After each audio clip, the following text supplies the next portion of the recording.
नमस्कार दोस्तों, मैं राहुल एक बार फिर से आप सभी का हार्दिक अभिनंदन करता हूं।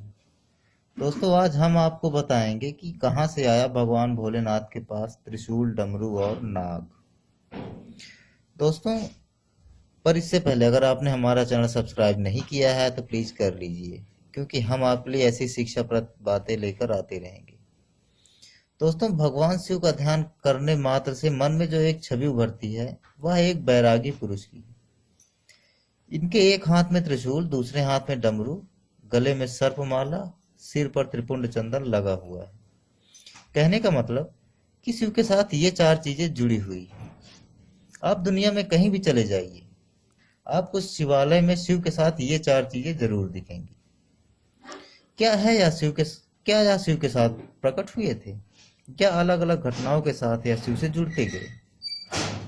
भगवान शिव को लेकर इस विशेष सीरीज में आज आपको बता रहे हैं शिव के साथ इनका संबंध कैसे बना और यह शिव से कैसे जुड़ी।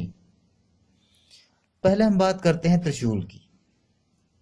दोस्तों, भगवान शिव सर्वश्रेष्ठ सभी प्रकार के अस्त्र शस्त्रों के ज्ञाता हैं, लेकिन पौराणिक कथाओं में इनसे इनके दो प्रमुख अस्त्रों का जिक्र आता है, एक धनुष और दूसरा त्रिशूल।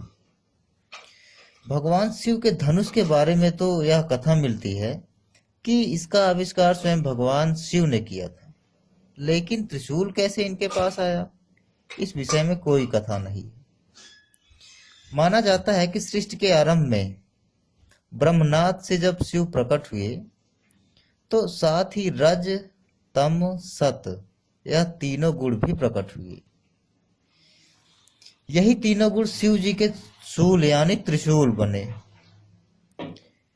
इनके बीच सामंजस्य बनाए बगैर सृष्टि का संचालन करना कठिन था। इसलिए शिव ने त्रिशूल रूप में इन तीनों गुणों को अपने हाथ में धारण कर लिया। और दोस्तों, डमरू कैसे आया इनके हाथ में, इसकी भी एक रोचक कथा है।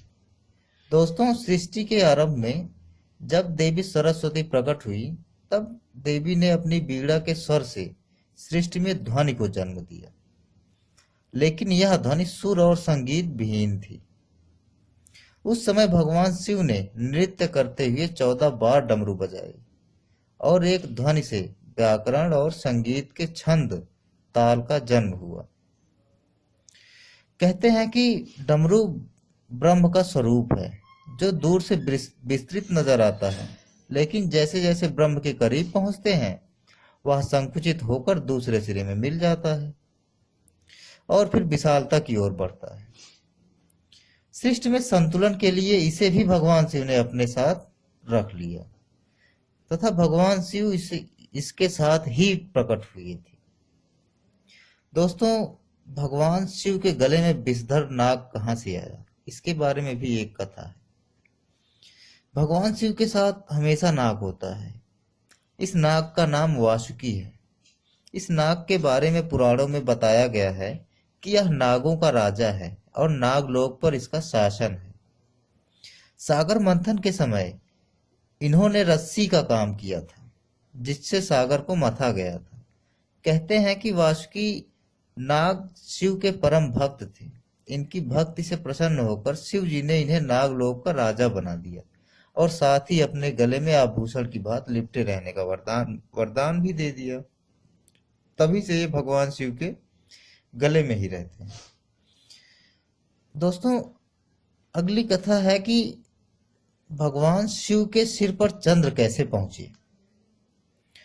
दोस्तों, इसके बारे में भी एक रोचक कथा है।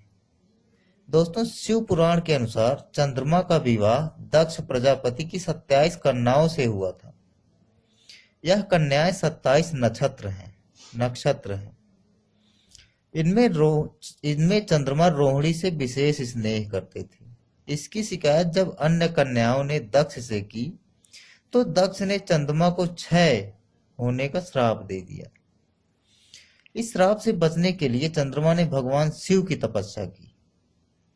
तब चंद्रमा की तपस्या से प्रसन्न होकर शिव जी ने चंद्रमा के प्राण बचाए और उन्हें अपने शीश पर स्थान दिया।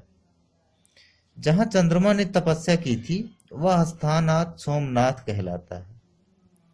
मान्यता है कि दक्ष के शाप से ही चंद्रमा घटता बढ़ता है। तो दोस्तों ये रही कहानी। कैसी लगी आपको? अगर अच्छी लगी तो लाइक जरूर करें, और अगर कोई कमेंट करना है, कोई सुझाव है, तो कमेंट बॉक्स में जरूर बताएं हमें दोस्तों।